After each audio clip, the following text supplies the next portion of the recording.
Now, I don't know how this is gonna go because, well, I don't make these videos. These aren't my style, but it's something I want to do, so I will. Also, I wanted to make a conversation, you know, talk about something, maybe make an effect in some way or another, or just teach myself some stuff. Maybe you can teach me. Today, as you can see from the title, the thumbnail, we are talking about female representation in video games. A lot of people think that this is just in games females are overly sexualized and a mess and they have no character, just like in the movie industry, A lot of stuff that I don't agree with personally, but that's the point of the video. I'm gonna say what I want to say, you can say what you want to say in the comments. But to begin with, let me explain what I found a lot of people think females are in video games. Here you go. Oh, you touch my tra-la-la. My ding-ding-dong.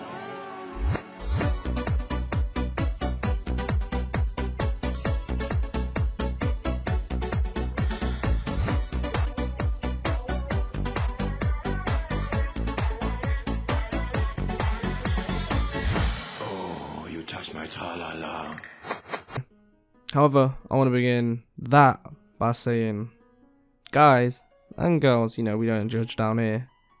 Although we enjoy seeing it, I don't think that makes it bad. Like, you know, we may as well ban Pornhub. We may as well ban, I don't know, that bunny from that one Looney Tunes thing. Like, why are we complaining when it comes to video games but not other things? Like, fine, ban real life women. Ban Summer Rae from Instagram. You know? Like, I don't know.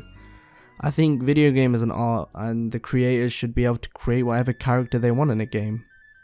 If they want them to be stupidly sexualized, it's their art, you just don't buy it. That's like saying the scenery in this side of the world or this game is too pretty, it's unrealistic. Get it out of the world or get it out of the game. People have unrealistic views of real life if you do that. Like, no one does that. And also, I don't turn a girl down going, your ass doesn't surpass the dead or alive standards. Like, no. I don't go, but do you have Zelda's face symmetry wise? No, like, no one does that shit. Like, they're characters. We understand their characters, and I've understood that since I was a kid. I'm pretty sure everyone has. So, that's why I don't think, like, there was this weird, like, ban culture at one point about this shit, which blew my mind. Another thing is, like, why don't we talk about male representation then, you know? Like, I ain't never gonna look as pretty as Link, or as sexy as Snake. Pause. I don't think he's sexy, but you know, other people do. Or as ripped as Ryu. My man's dench. But I don't want to ban them. I just appreciate Link's pretty ass eyes, if you know what I'm saying. You know, you gotta appreciate that shit. To be honest, the only reason I made this topic is because I wanted to talk about female characters that I idolized growing up. And I still think are dope characters to this day, you know what I mean? Like, I would love for females to idolize them as well growing up, because I think they've got a dope character. For example, Zelda. Zelda is a princess from The Legend of Zelda, my favorite franchise of all time. You know, holds my favorite game of all time, 2 of them. And to begin with, you're probably thinking, damsel in distress, always needs saving, why did I pick her? Well, she's a much deeper character than that. For example, in Breath of the Wild, she completely goes against the princess stereotype. Like, she throws that in the bin and pursues her dreams of studying the ancient technologies of, you know, Hyrule and the Guardians and all this stuff. And everyone was just like, no, you're dumb. What you doing? Stop being silly. Go back to being a princess. But she had a strong enough mind and a strong enough heart to be like, no, I'm gonna do what I want. But not only did she do that, but she took on her princess roles and she did that practice as well. But it's just crazy, you know, like, she does everything and anything and goes above and beyond. And the family frown upon what she does, but she wasn't afraid to speak her mind or work hard, and that's why I picked her. The next character I picked was Samus from Metroid Prime. Again, one of my favorite franchises of all time and one of my favorite characters.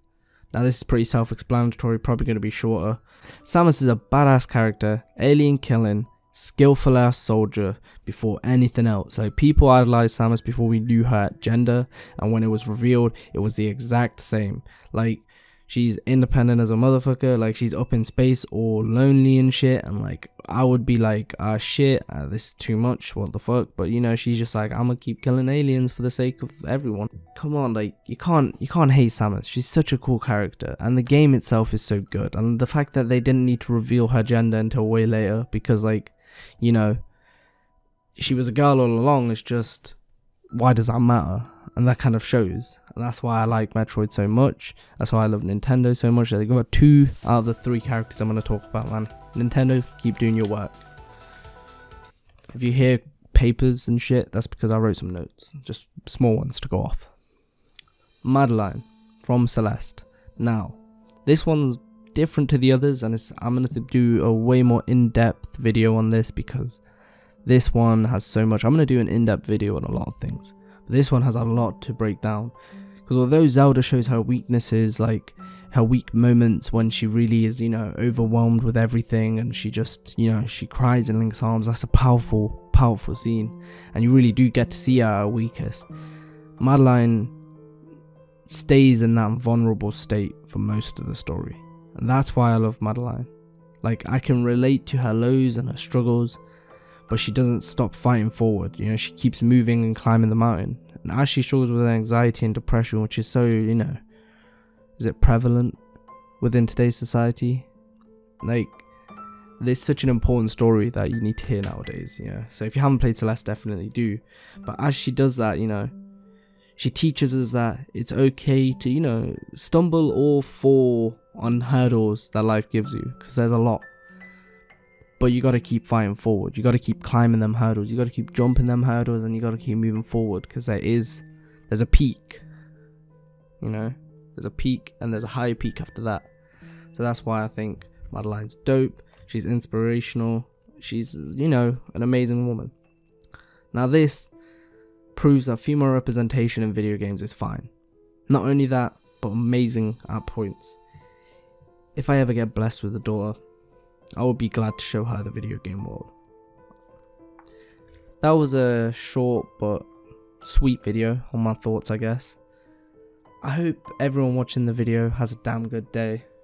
And if not, remember there's better days to come. Make sure you sleep well, stay healthy, and adios.